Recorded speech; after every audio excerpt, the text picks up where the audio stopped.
There's not much of these places left. Terra nullius, no man's land.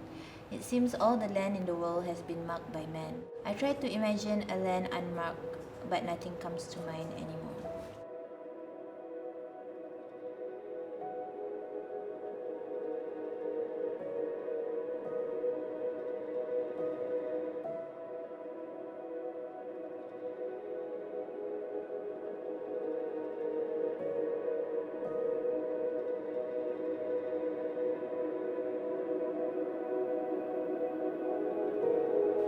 So I have these. I'm not sure what you would like me to do with them. This photo I feel is like so well suited. My grandmother's father, his ashes are buried with the mango tree. Oh, wow. For some reason, he really wanted to be with the mango tree. Okay. In fact, his wife, when they died, they were already separated. Okay. But she's in the same garden. She's on the opposite side of the I garden. see. I would also want to share like Malay Muslims burial. Like sometimes there's like different trees that would just grow even though it was never planted. And my grandfather was buried in Malaysia in Johor. There was I forgot what tree it is, but it was growing very lusciously. The tree grows so wide, right, that it covered like a plot beside him.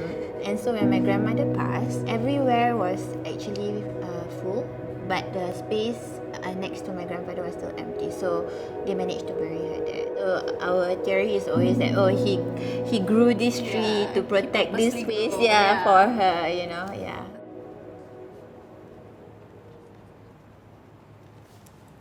Okay, I think I'm done. Okay, I'm just gonna stop. Okay. Why are we It's because I made myself very emotional writing. I have forgotten how mangoes taste like. It's been years since any of the trees yield fruit, but I can still recall the strong smell. Fresh bursts of sunshine enough to make me stop in my tracks to try and find the source. Maybe by the time you receive this, there wouldn't be any more mango trees, or maybe there would be an abundance.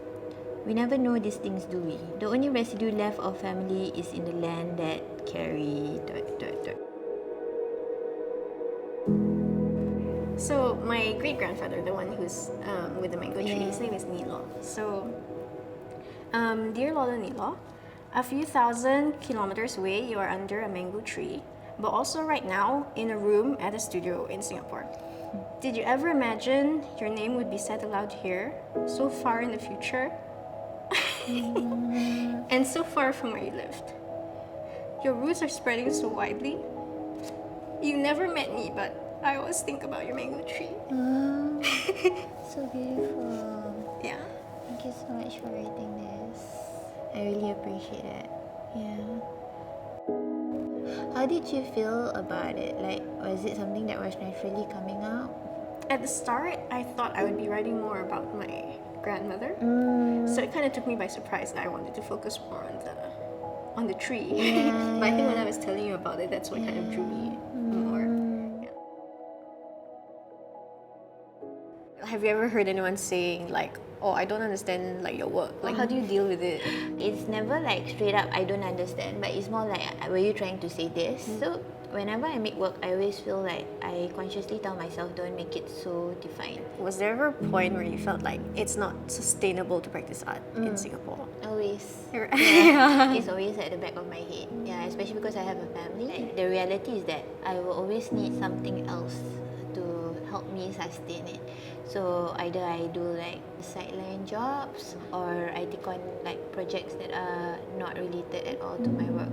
But there's nothing wrong with that, because I feel like that broadens my perspective even more. So usually the work I take on, it pays enough for me to be able to sustain my groceries or my kids' diapers, for example. Now that I've been practicing for 5 years and more already, I'm more aware of taking on projects that are mix of commission and like it doesn't pay much, but it's something that I really want to do. So we should have like basic salary each time we take on a project. Yeah. I think like recently then they are having conversations about, how do we think about managing our funds, how ensuring that we'll still make CPF contributions as freelancers. There's more conversations about that now compared to many years back. So I guess it's sort of slowly evolving towards that. In the art that you pursue, especially the ones that deal with very personal topics, does it ever like tire you out? Like, That's a great question actually. I feel like there's always this need to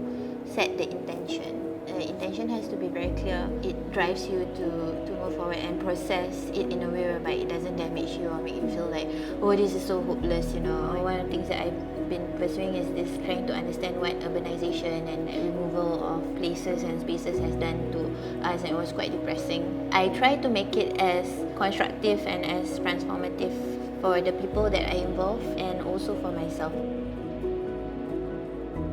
I wasn't prepared to delve so deeply into it, but I'm like thankful for that experience lah, because it's sometimes so lacking in just like everyday life to delve deeply into something like this, right? And even though it's like embarrassing to have that experience in front of a camera, it's cathartic lah. So I think the word of the day is just like grateful. Like it's so cool to have an experience like this. Same.